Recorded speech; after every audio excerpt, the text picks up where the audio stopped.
1.4 billion people live in China, which is actually almost half of world's population and forms wide, rich culture. But a great number of people and acceptance of social rules, habits, and routines are not the same things. Unique cuisine, quirky holiday traditions, and employed by the police geese are some of the everyday things we want to tell you about. Allowed to sleep at work. Keep going is the main rule at work in most countries of East Asia, including China. How do they maintain productivity? Well, they know a simple but effective secret: they sleep. Scientists say a good nap can help you reduce stress levels and improve concentration and learning abilities. It is also proven to be a cause of better alertness and mood. Chinese acknowledge that so well, so they highly encourage napping breaks. They have a famous saying that you can translate as "without sleeping at noon.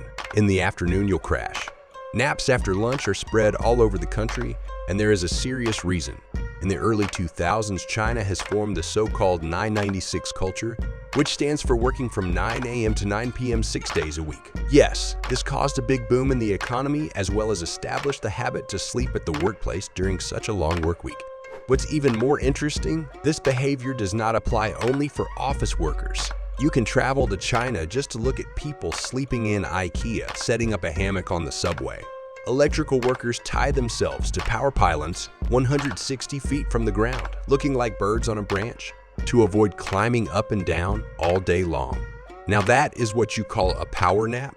Even elementary school children are now being taught how to nap in the middle of the day. That said, one school in eastern China is now having their children sleep in tents instead of on top of their desks to minimize chances of poor sleep and health issues. Wish my boss would understand the idea when he caught me sleeping last time. Bloody rivers. Red color has a special place in Chinese culture and people's hearts as a symbol of luck, joy, and a shield from evil. But the situation when the Yangtze River turned red wasn't that joyful at all. Part of the longest in China and the world's third river, 3,900 miles long, back in 2012 turned a weird shade of red. Although there is no official statement, it was suspected to be an illegal waste dumps. The greatest amount of the red color appeared in Chongqing, a major industrial area in China. This suggests that a type of waste from manufacturing might have been disposed of in the water, leading to its spooky red color.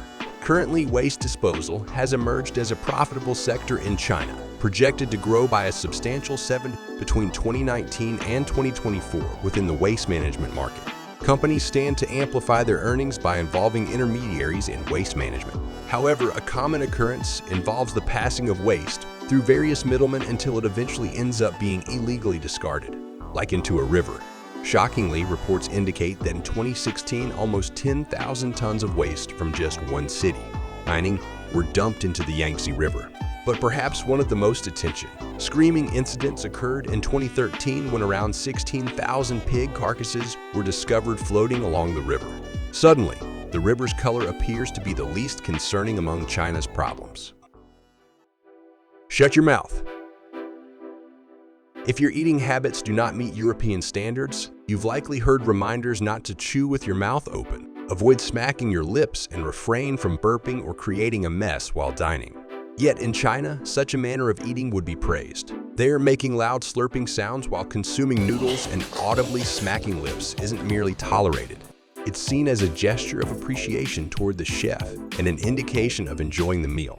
Loud slurping, clearly, that was some real good grab video included. If you've eaten enough to feel like burping, it's alright to do so, as it's also seen as a signal that you've relished your meal.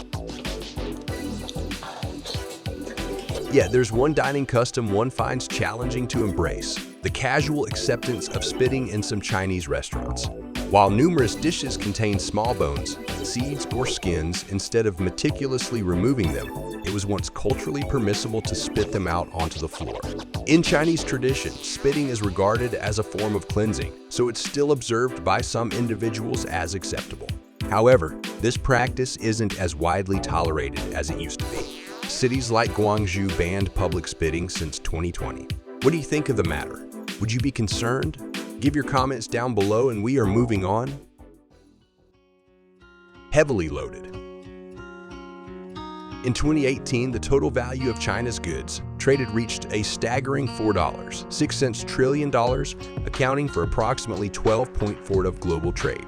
yet due to occasional shortages meeting demands, transportation vehicles nationwide often find themselves consistently overloaded with goods.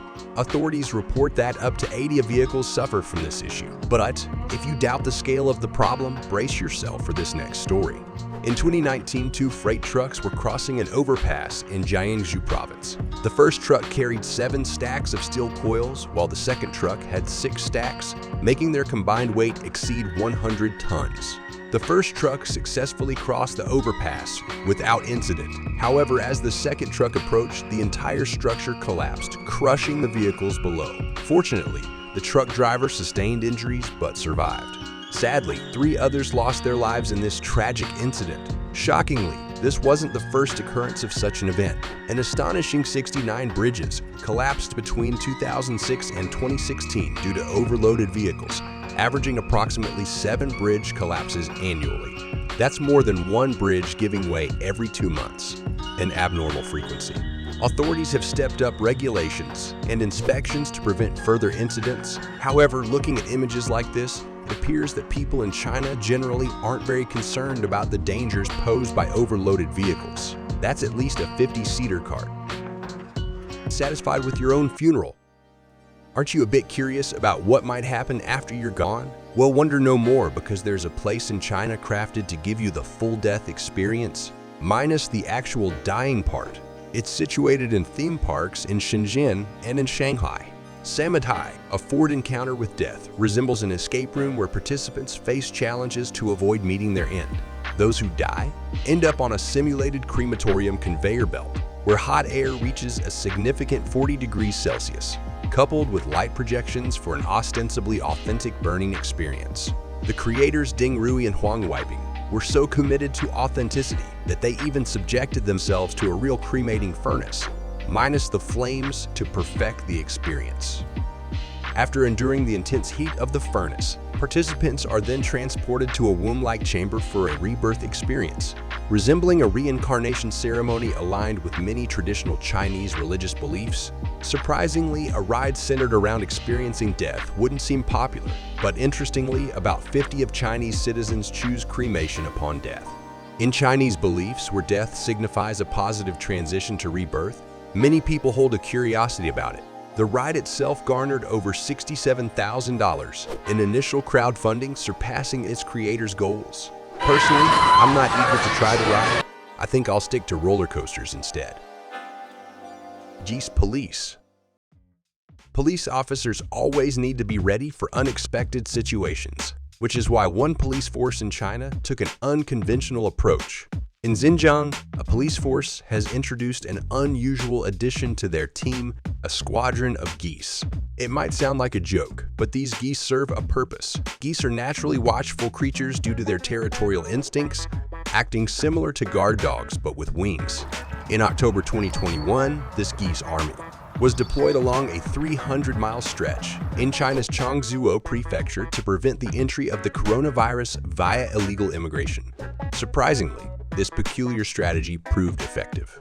In December 2021, a goose reportedly sounded an alarm by honking, prompting the rest of the flock to do the same, alerting the police to 2 individuals attempting an illegal border crossing. What do you think now about having a goose at the front door?